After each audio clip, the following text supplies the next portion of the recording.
তোমরা এই বৃষ্টির ভেতরে এভাবে না খুঁজে কারো বাড়িতে উঠছো না কেন? কে কে কথা বললো? আমি গো আমি ব্যাগ না। ঝিলপাড় একটি ছোট্ট গ্রাম। সেই গ্রামে বাস করত ভজা ও তার পরিবার। পেট চালাতে ভজা বিভিন্ন সময়ে বিভিন্ন ধরনের কাজ করত। আজ দুদিন ধরে ভজা জমিদারের বাড়িতে পুকুর কাটার কাজ করছে। আজও সে জমিদারের বাড়ির উদ্দেশ্যে বের হচ্ছিল। কি গো, বের হলে বুঝি? হ্যাঁ বউ, সবাই মনে হয় বেরিয়ে পড়েছে গো। দেরি হলে জমিদার মশাই খুব রাগ করবেন। বলছিলাম ফেরার পথে যদি তরকারি আনতে তবে খুব ভালো হতো। আজ দুদিন তো এটা ওটা দিয়ে চালিয়ে দিচ্ছি। বউ, দুদিন তো জমিদার মশাই কোনো টাকাই দেয়নি, তাই একটু কষ্ট হয়েছে।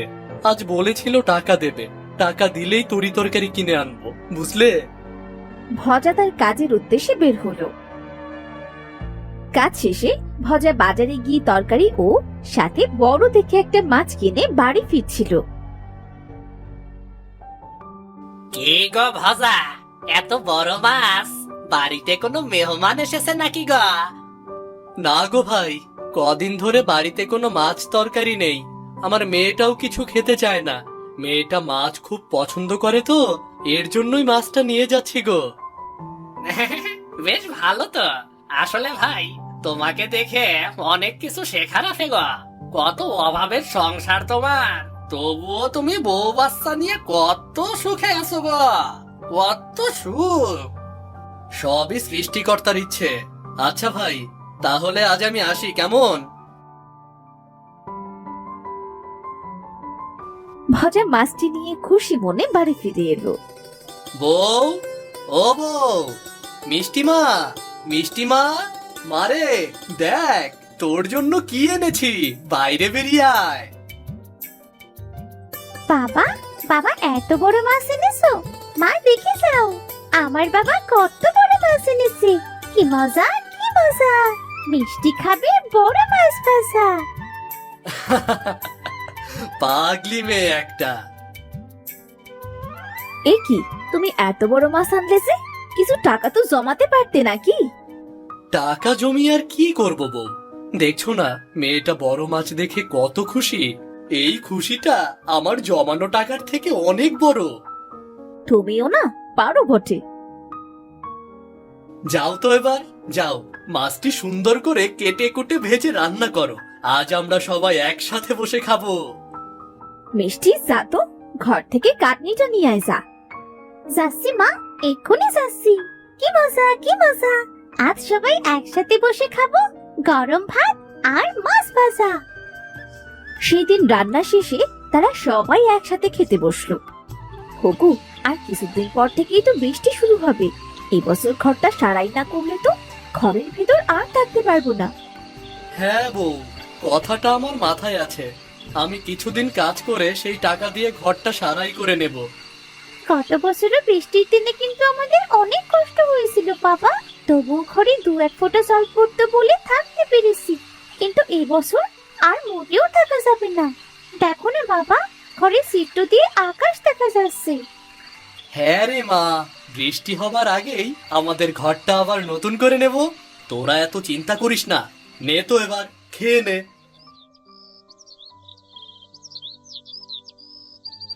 পরদিন থেকে ভজা খুব অসুস্থ হয়ে পড়ল। বেশ কিছুদিন ধরে সে অসুস্থ অবস্থায় বিছানায় পড়ে থাকলো।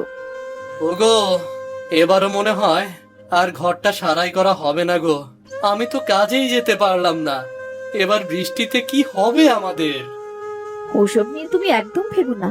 এই বছরও আমরা কোনো রকমে চালিয়ে নেবক্ষণ। আগে তুমি সুস্থ হয়ে নাও। কিছুদিন পর থেকেই বৃষ্টি শুরু হলো। বৃষ্টি শুরু হতে না হতেই মেঘের ঘন অন্ধকারেও যেন আকাশটা ছেয়ে গেল। এবার কি হবে গো? বৃষ্টি তো বাড়তেই আছে। মেয়েটাকে নিয়ে ঘরের ভিতর থাকবো কি করে? সবকিছু তো আমার জন্যই হলো। সময় মতো ঘরটা ঠিক করতে পারলে আর এমন বিপদে পড়তে হতো না। এতে তোমার কোনো দোষ নেই।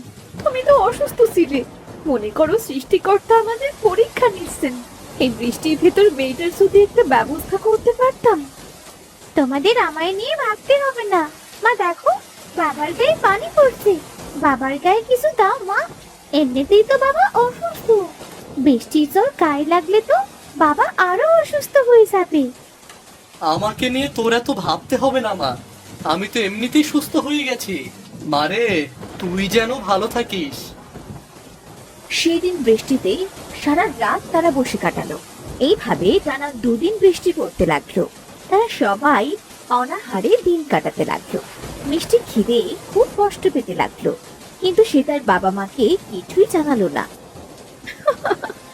ওগো, ঘরের ভিতরে তো পানি উঠতে শুরু করেছে, ঘরে তো কোনো খাবারও নেই। এই বৃষ্টিতে মেয়েটাকে নিয়ে যাবো কোথায়? আমরা না হয় 2 দিন না খেয়ে থাকলাম, কিন্তু মেয়েটা। বউ, তুমি চিন্তা করো না, আমি আশেপাশের কোনো বাড়িতে গিয়ে দেখছি কারো বাড়িতে কোনো খাবার পাওয়া যায় কিনা। না বাবা, এই বৃষ্টিতে তোমায় বাইরে যেতে হবে না। আমার একটুও খেতে পারিনি বাবা। ভজা মেয়ের দিকে অসহায়ের দৃষ্টিতে তাকিয়ে বাইরে বেরিয়ে পড়ল।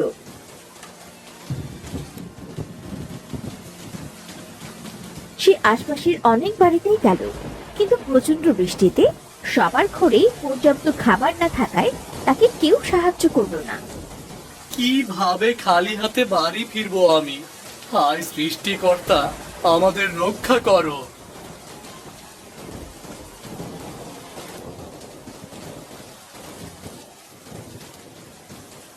ওগো, কারো কাছে কোনো খাবার পেলে?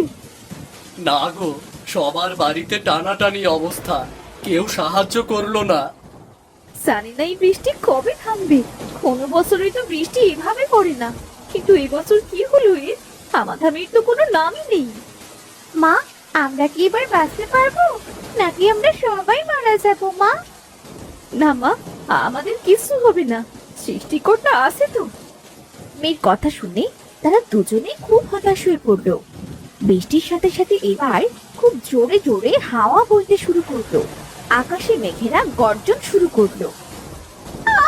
বাবা মা, আমার আমার খুব ভয় করছে। আমি এখানে থাকতে পারবো না। বাবা চলো না, আমরা অন্য কোথাও চলে যাই। হায় মা, তুই আমার বুকে আয়, তাহলে দেখবি আর কোনো ভয় করবে না। প্রচন্ড জোরে হাওয়া বইতে শুরু করলো। ভজার ঘরে চাল উড়ে গেল। বউ, আমাদের জন্য এই ঘরে থাকার মোটেও নিরাপদ নয়। চলো, আমরা ওই গাছের নিচে গিয়ে দাঁড়াই। এই ঝড় বৃষ্টিতে তেমন কোনো মানুষই কি নেই সে আমাদের সাহায্য করবে? সবাই তো সবার ঘরে বেশ আছে, কিন্তু আমি আমার মেয়েটিকে নিয়ে। মা চলো না, এই ঘরে থেকে একদম ভিজে গেছি মা।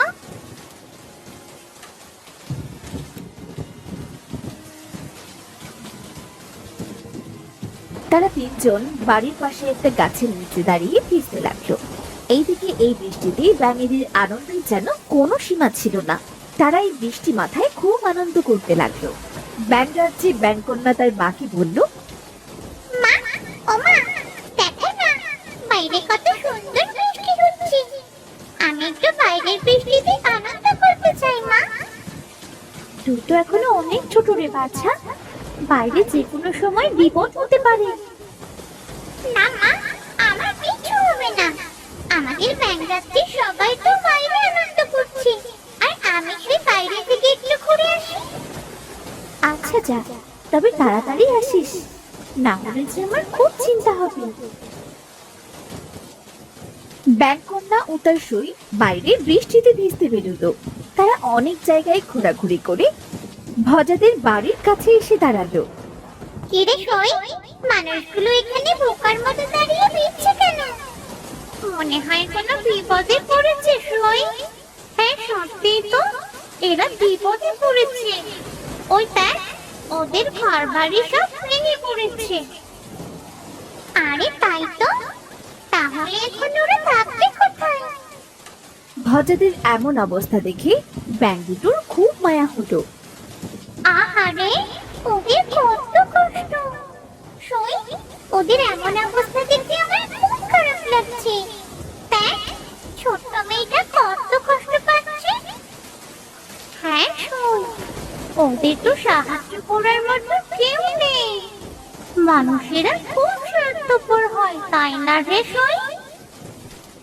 হ্যাঁ আগে এমন অবস্থায় কেউ কিভাবে ওদের আশ্রয় না দিয়ে থাকতে পারে? চল শুই, আমরা ওদের সাথে কথা বলে দেখি।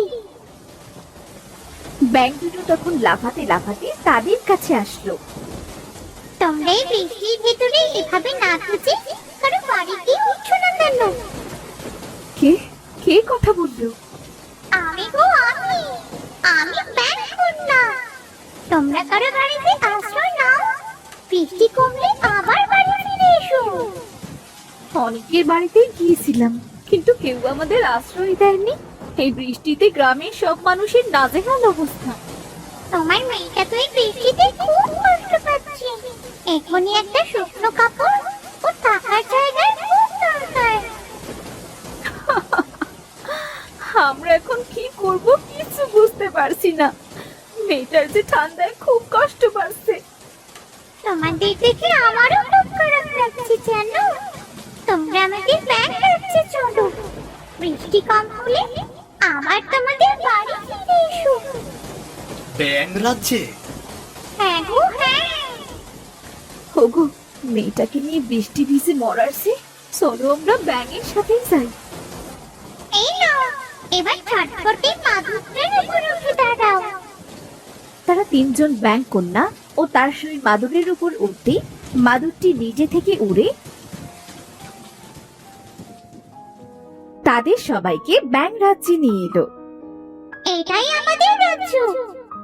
বাবা মা, মাদুরটি আমাদের কোথায় নিয়ে এলো? এই ব্যাঙ রাজ্যটাই বা কোথায়? জানি না মা, আমিও ঠিক কিছু বুঝতে পারছি না। যেখানেই হোক না কেন, আমরা তো একটা আশ্রয় পেলাম। মা, মা দেখো না, কাদের সাথে করে এনেছি। এই তুই কাদের সাথে করে এনেছিস? তুই জানিস না মানুষরা আমাদের জন্য বিপজ্জনক। কিন্তু মা, তুমি তো শিখিয়েছো কেউ বিপদে পড়লে তাকে রক্ষা করতে হয়। ওনাদের ঘর ভেঙে গেছে, বৃষ্টির জলে সবাই খুব কষ্ট পাচ্ছিল, তাই তো সাথে করে আমাদের রাজ্যে নিয়ে এলাম। ও আচ্ছা, তাই বল। তা ওদের রুমে নিয়ে শুকনো কাপড় দে।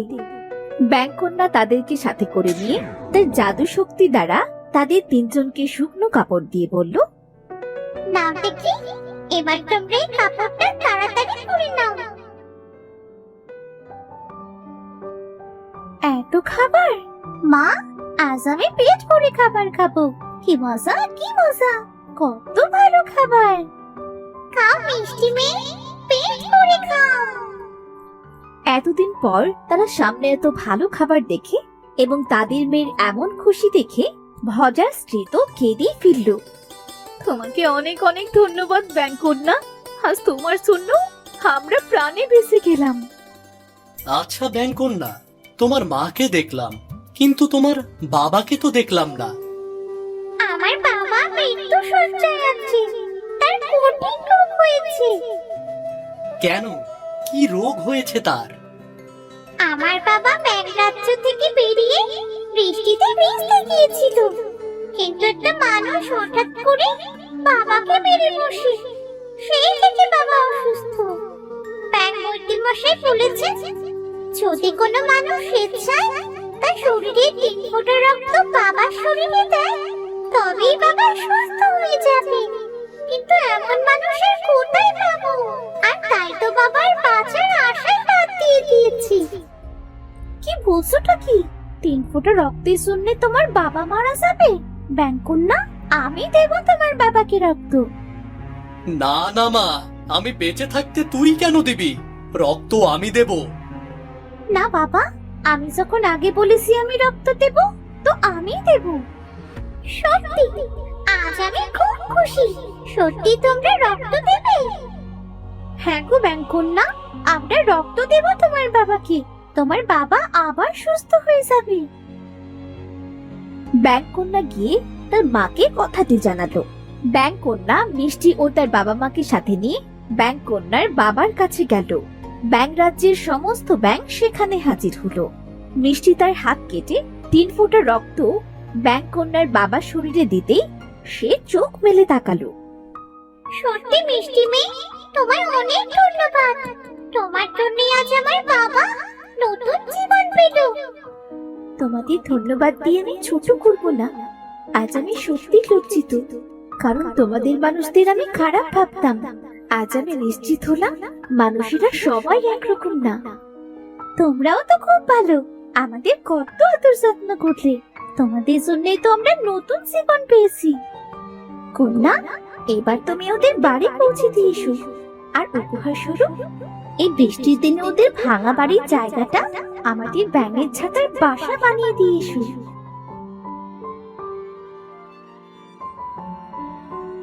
চলো তোমরা এই মাদুরে উঠে দাঁড়াও।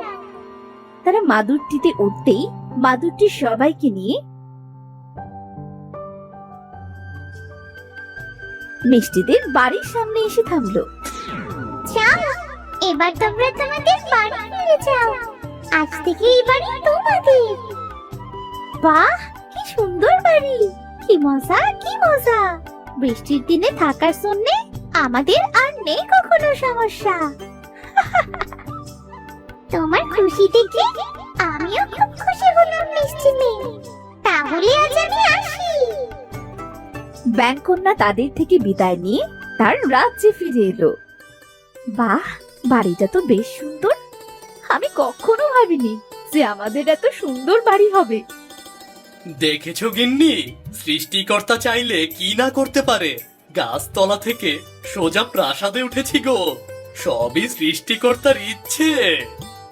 বৃষ্টির দিনে একটা ভাঙা বাড়ি রেখে একটা ভালো বাড়ি তো পেলাম, তাই না বাবা? ব্যাঙগুলো সত্যিই খুব দয়ালু। এর দুদিন পর থেকে বৃষ্টি বন্ধ হয়ে গেল। ভজাও আগের মতো কাজ শুরু করতে লাগলো এবং ভজা তার পরিবার নিয়ে সুখে শান্তিতে দিন কাটাতে লাগলো।